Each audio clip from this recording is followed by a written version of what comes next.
I just watched your latest film, Cat Stealing. I want to know, it was really entertaining, first of all. Thank you. I want to know what's different from this movie from your previous films. I've seen a lot of your work, and it's like a really refreshing twist to your career. Well, let me ask you that question. How do you feel it's different than the other films I've made? I thought it was really fast-paced, which made it really entertaining. Right. I know it was inspired on a novel, which is an interesting aspect also of your work. I know you have films that you've written, so I don't know. I'm not. I like a lot of psychological thrillers, to be honest, but this was a really entertaining comedy, and I enjoy it. You saw it as a comedy. Like a dark comedy. It had like a subjacent sense of humor, which I found really interesting. Oh, great! Yeah, I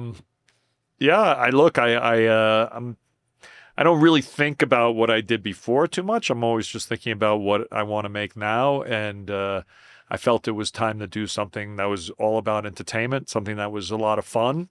It's hard to get people's attention today in today's world because most people are doing that. So how do you make something that's fast-paced and capturing your attention? And that's what Caught Stealing is. There's like a really interesting shift in movies with all these streaming platforms that have cut the attention span short. As a director, how do you read these?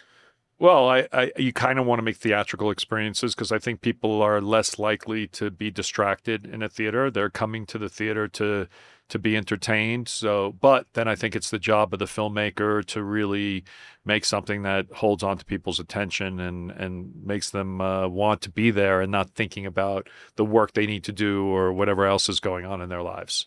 How do you come by to the idea of your next movie? Like you read this novel and it sparked the interest, or somebody like recommended you? How's that process? Well, I read the book 15 years ago. Okay.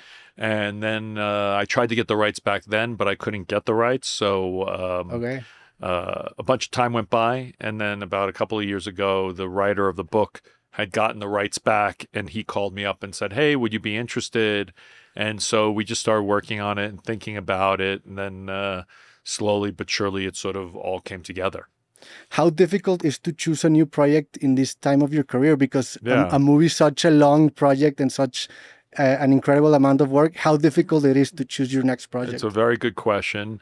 I mean, it's always a hard decision to make it because it's definitely going to be at least a couple of years of your life. So you want to make sure you're making the right decision. So it definitely takes a long time. And but the projects that are creatively inspiring keep showing up and keep sparking that interest somehow. When you read the novel and when you read a novel in general, I know you have a really critical eye and clinical eye because you're a director. What elements of a novel speak to you in a way that you know that it could make a good adaptation?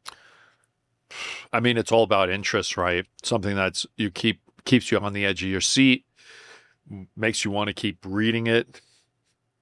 You know, we all have that feeling in a book when you get to the end of a chapter and you just can't wait and you want to see the next episode. It's kind of like binge watching on Netflix when it's a really good novel. Yeah. So that's what you're looking for, is material that just constantly keeps you interested. What I find really interesting about like a creative life, in a sense, is that you get into projects that improve your professional aspect in your life, but also your personal aspect. I know that you've explored some really deep themes that are involved in your beliefs, in your personal beliefs, in your work. How do you approach like this next chapter of your life? Like you look projects that cultivate something you're interested in, or how do you explore this personal professional aspect of your work? I mean, you always have to find something that's inspiring deep inside. I really wanted to. It's not such heavy subject matter, this one. It's really an action film. And so,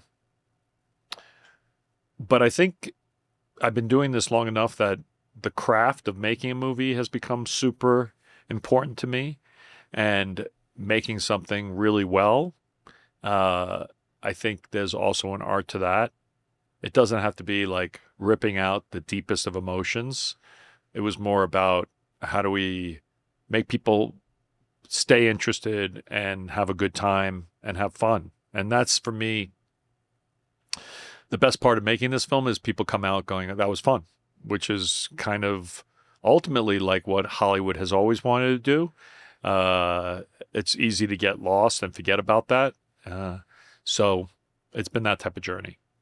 What do you find most rewarding about the craft? And you're speaking about emotion. What do you approach your films in that way, that you wanna make the audience feel a certain emotion? Because we watched Mother like 2 days ago. I was so stressed the whole movie, and we interpreted that emotion with that movie. How do you approach that emotion aspect in your movies? And what's the most rewarding aspect of your craft?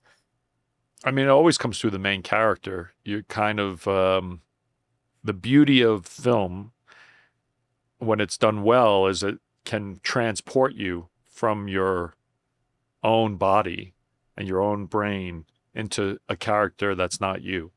That's the power of storytelling, is you are no longer yourself. It's an exercise in empathy, and you're connecting with someone who might be extremely different from you. It could be a person from the other side of the planet. It could be a fictional person. It could be a cartoon character. It could be so many different things, but it makes you not yourself. And so that, to me, is like, it's almost a psychedelic experience, in that your ego is no longer the main part of the story, and it's more the emotions of what it is to be a human. So I think there's incredible power to storytelling, and for people to connect with emotions that don't belong to them, to remind us that we are one species, and we're all kind of on a similar journey together.